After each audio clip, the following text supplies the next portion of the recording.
They arrived on a Tuesday, and by the end of the week, no one in Oakhaven slept the same.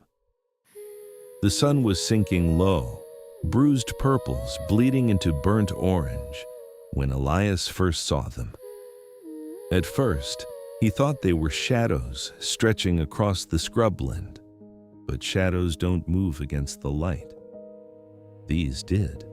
12 figures stepped from the brush and onto the gravel road. Young people. At least, they looked like young people. They didn't run, didn't call out. They walked in rhythm.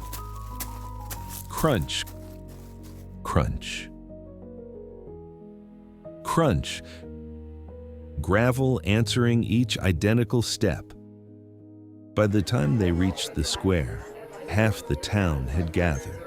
Sheriff Brody stood near the fountain, arms crossed. Bar fights? Easy. Drunk tourists? Easier. This felt like something you don't train for. Air clothes were clean but colorless, faded gray, soft brown. Their faces pale, their eyes too watchful, and they weren't looking at the townsfolk.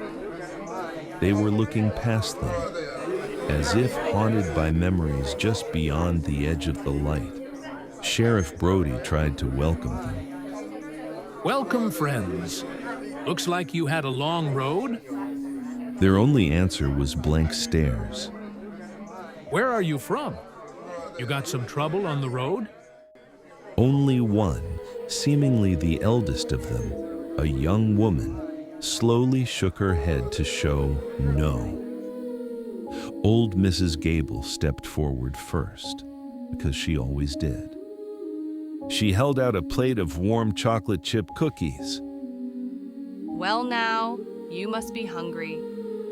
All 12 heads turned at once, no smiles. The oldest girl stepped forward. Mrs. Gable extended the plate with a warm smile.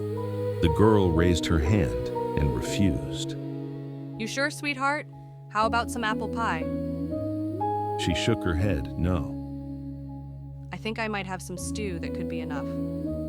How about we get you all fed and warmed up? Then we can answer the nice sheriff's questions. No. She held her hand firm. The murmurs began around the courtyard. Elias returned with dry, nearly stale bread on his way to throw it to the chooks. The girl looked at it, pointed and nodded once. He gave it to her questioningly. She broke it carefully, counted pieces, distributed them evenly. They ate slowly, deliberately, as if timing mattered. When Elias offered water from the well, they accepted. Only bread, only water. Night fell, they didn't leave. They sat beneath the old oak in the square, facing west as if waiting. They did not answer Brody's questions, to his frustration. The townsfolk were kind enough to bring over a blanket or two, spare clothes or bread to try and help, but they did not budge. The town did not know what to call them, so they named them the Hushed. By the third night, strange things began. Dogs whimpered at empty air. Horses refused their stalls. More than one person swore they saw something shift between the trees at dusk. Tall, too thin, gone when stared at directly. No one said it aloud, because saying things makes them real. On the seventh night, the air changed. It became heavy, pressing against windows. Clouds rolled in from the west, and for the first time, they moved, not toward town or shelter, toward the storm. Lightning split the sky. White, violent flashes. Thunder shook the foundations of Oakhaven. From his bedroom window, Elias saw them. 12 shapes soaked, walking towards the storm. Lightning flashed again, and beyond them, something stood there. Or at least he thought he saw something. Slender, tall, not bending in the wind, just watching.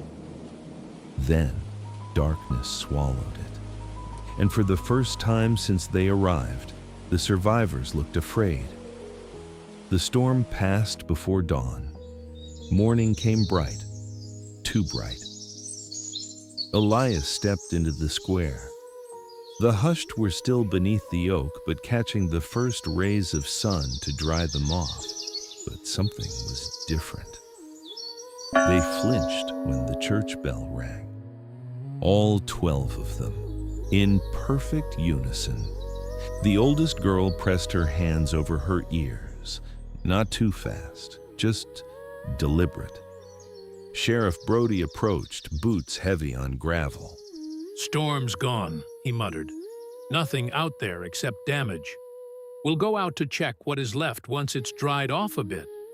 You ready to talk?" The girl slowly turned her head toward him, then toward the bakery window. Elias felt that cold thing settle under his ribs again. The girl walked towards the bakery window. Slowly, carefully, she reached the bakery window, and with one finger, she began to write in the water and mist on the window. Follow us to watch episode 2.